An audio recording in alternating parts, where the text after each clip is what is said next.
Oke friend, masih bersama gue Tanto Japa. Kali ini gue mau mengulas dan membahas tentang sistem tempel, bagaimana sistem penggacorannya. Jadi kalau untuk sistem tempel sendiri, ada pertanyaan yang masuk sebelum gue bahas tentang penggacoran. Bang, sistem penggacoran butuh nggak penerangan malam? Menurut gue, lovebird dalam posisi malam hari itu tidur, jadi kalau diterangin juga nggak efektif. Ya monggo silakan untuk dimatikan saja lampunya. Tapi kalaupun itu misalkan banyak hamanya, supaya tidak mengganggu dari si lovebird, dengan penerangan tadi hama nggak masuk, misalkan tikus dan segala macamnya, itu monggo silakan, itu sah-sah saja diterangin. Kemudian bang, bagaimana definisi gacor dengan sistem tempel? Definisi gacor dengan sistem tempel tadi, menurut gua, setelah ditempel kemudian dilakukan pemisahan, burung ini posisinya gacor atau bunyi ya. Dalam setiap dipisah burung ini bunyi, setiap dipisah burung ini bunyi. Nah ini dalam kategori burung lovebird dengan sistem tempel sudah dalam tahap gacor. Nah dalam tahap gacor tadi, dalam setiap pemisahan 2 jam nanti akan melakukan peningkatan. Misalkan dalam setiap 2 jam ngekeknya yang tadinya 10 kali bisa meningkat sampai 20 kali. Yang tadinya menitannya bisa 5 menit atau 10 menit baru ngekek, ini bisa di bawah 1 menit sudah ngekek. Nah ini nanti akan didorong terus sampai tingkat gacor, bocor. Nah setelah di tingkat bocor tadi akan keluar yang namanya dabelan. Nah nanti juga ada definisinya, dabelan bersih, dabelan kotor. Dabelan bersih itu yang burung sudah tidak ngetik lagi tapi langsung narik. Jadi seperti itu. Kemudian proses dalam sistem tempel tadi itu setiap hari ditempel, setiap dijemur juga ditempel nggak bang? Betul sekali. Jadi prosesnya seperti ini, mandi, jemur, semuanya ditempel. Kemudian nanti masuk ke dalam rumah, di angin-angin pun ditempel, setiap hari ditempel. Nah kapan pemisahannya itu terserah dari teman-teman, kapan senggangnya, karena dalam proses pemisahan ini butuh pengamatan yang jeli. Menurut gua kenapa gua bilang harus kenapa menurut gua dalam proses pemisahan itu harus jeli, karena prosesnya dalam pemisahan tadi itu kudu kita amati. Nah si burung lovebird kita ini memberikan tanda nih bahwa perawatan kita ini sudah benar atau nggak sesuai dengan karakter dari si lovebird tadi. Karena lovebird nggak bisa ngomong, otomatis dia ngasih tanda nih, rawatan lu belum cocok nih dengan gua. Misalkan burung yang kita jemur terlalu lama, karena burung kita tipikalnya nggak kuat dijemur, kita jemur lama, otomatis dia juga ngambek, nggak mau bunyi. Burung yang bukan tipikal dimandiin basah kuyup, kemudian kita paksa untuk mandi basah kuyup, otomatis juga si lovebird kita bukannya maju malah mundur untuk tidak bunyi. Nah ini dalam proses sistem tempel tadi, proses yang paling yang paling penting itu pemisahan. Dalam proses pemisahan butuh pengamatan kita. Nah butuh pengamatan kita itu, burung kita akan ngasih gerakan atau ngasih kode-kode gerakan tubuh dia lah gitu. Bahasa tubuh lah kalau dibilangnya. Jadi si lovebird itu akan memberikan bahasa tubuh ke kita, baik nanti saat pengacoran, saat penjemuran, saat proses mandi, itu si lovebird akan memberikan tanda. Nah kita harus peka nih dalam membaca karakter dari si lovebird tadi.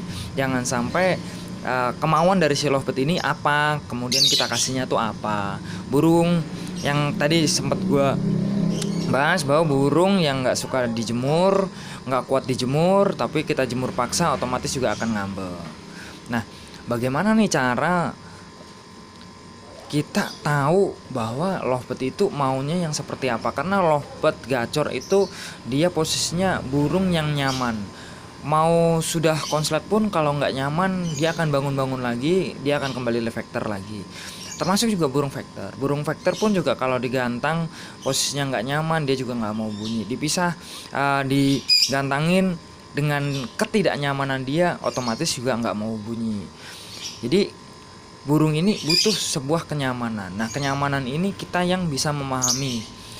Misalkan burung dengan tangkringan plastik ataupun tangkringan kayu, burung lebih nyaman dengan tangkringan plastik tapi kita paksa dengan tangkringan kayu. Nah itu akan berbalik, burung akan tidak nyaman, burung mental-mentalan, burung lebih banyak ke jeruji karena nggak nyaman dengan tangkringannya. Burung yang jemurnya itu hanya kuatnya 10 menit tapi kita paksa 1 jam, bukannya maju, burung ini justru mundur. Nah ini perlu diperhatikan bahwa saat kita menjemur perlu kita kasih tanda burung ini kuat atau tidak kuat. Sebenarnya ngasih tandanya gampang, sempet gua bikin konten juga dengan sangkar kotak. Itu burung kekuatannya ada di mana, yang setengahnya ditaruh di tempat teduh, yang setengahnya ditaruh di tempat panas, sehingga posisinya dia bisa milih sendiri. Kemudian juga proses mandi ini juga ada burung yang memang suka dimandiin dan juga sama sekali nggak mau mandi, dan dia lebih sesuka hatinya sendiri dengan mandi sendiri. Jadi teman-teman harus pahami dari mulai mandi jemurnya tadi, kemudian masuk ke pakan ya. Tadi mandi jemurnya sudah gue bahas, kemudian masuk ke pakan. Pakan ini semuanya kalau gua rawat dari mulai bahan, biasanya gua cari dari titik rendah dulu, yaitu dari titik pakan polos. Nah, millet polos lah, pakai millet polos. Dengan pakan millet polos tadi, teman-teman bisa membaca perlahan setelah dengan sistem tempel, mandi jemurnya sudah rutin dengan pakan polos, kemudian saat dipisah ini si burung ini nunjukinya gimana nih, gacor atau enggak. Kalau emang burung kita gacor, lebih maju dari sebelumnya gitu, jadi berarti dengan proses yang sudah kita jalani, baik dari itu mandinya, jemurnya, kemudian asupan pakannya, berarti sudah benar. Biasanya gue ngedorongnya pun juga pelan-pelan, misalkan per 2 minggu dengan pakan polos ini nggak ada perubahan, justru nggak gacor, dikasihnya dengan pakan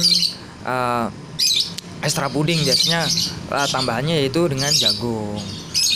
Kemudian kalaupun itu nggak gacor juga, bisa gue tambahin dengan kenarisit. Jadi perubahan pakan tadi itu pun juga per 2 minggu per 2 minggu. Jadi nggak sporadis lah dalam menaikkan birahinya dia, karena dengan lovebird dewasa dengan sistem tempel, kemudian dengan mandi jemur yang rutin, dijemur saja sebenarnya itu sudah menaikkan birahinya. Dengan pakan polos pun juga sudah cukup menurut gua. Tapi pun kalau belum kena, itu bisa dengan pakan yang kita kategorikan kencang lah, kita naikkan sedikit demi sedikit.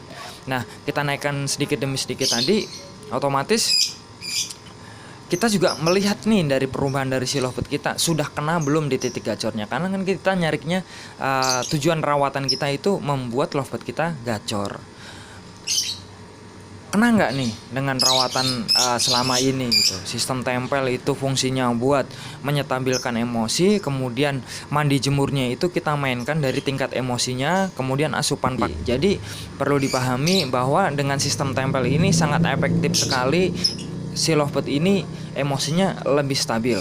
Tinggal kita mikirin di mana titik gacornya untuk si lovebird tadi, ada di mana nih, dengan kita menyamakan atau menyetabilkan dari birahi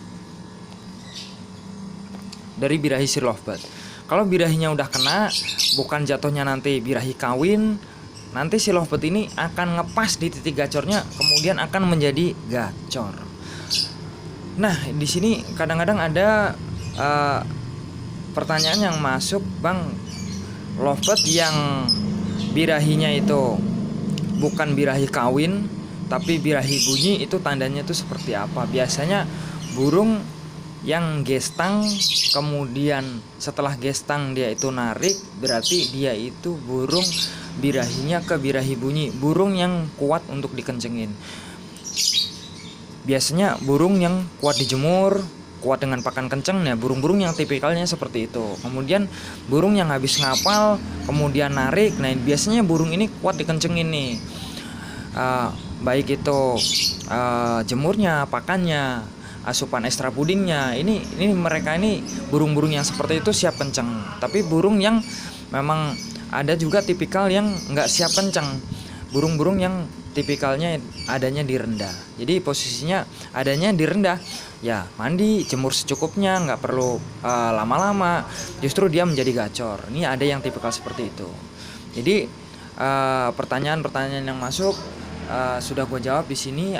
Kalaupun ada yang kelewat, monggo silakan berkomentar lagi, ataupun nanti pengen dibikinin konten seputar kejadian dari lovebird teman-teman, monggo silahkan bang bikinin konten gue yang seperti ini, nanti insya Allah gue bikinin. Oke, cukup dari gue dengan sistem tempel tadi, pemahaman tentang mandi jemurnya, asupan pakamnya, mencari titik gacornya, pemisahannya adalah momen yang paling krusial, karena di situ si lovebird akan memberikan tanda. Oke, salam sukses selalu buat teman-teman. Semoga burungnya gacor, bocor, dobelan keluar sampai menjadi konslet. Oke, salam dari gua. Konslet masih asik, friend.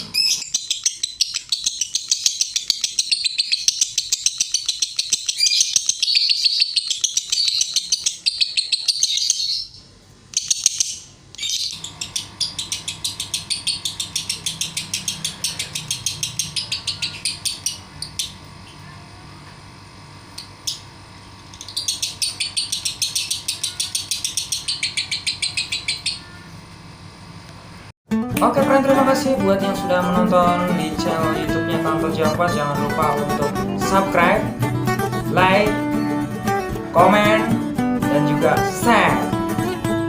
Matur suwun.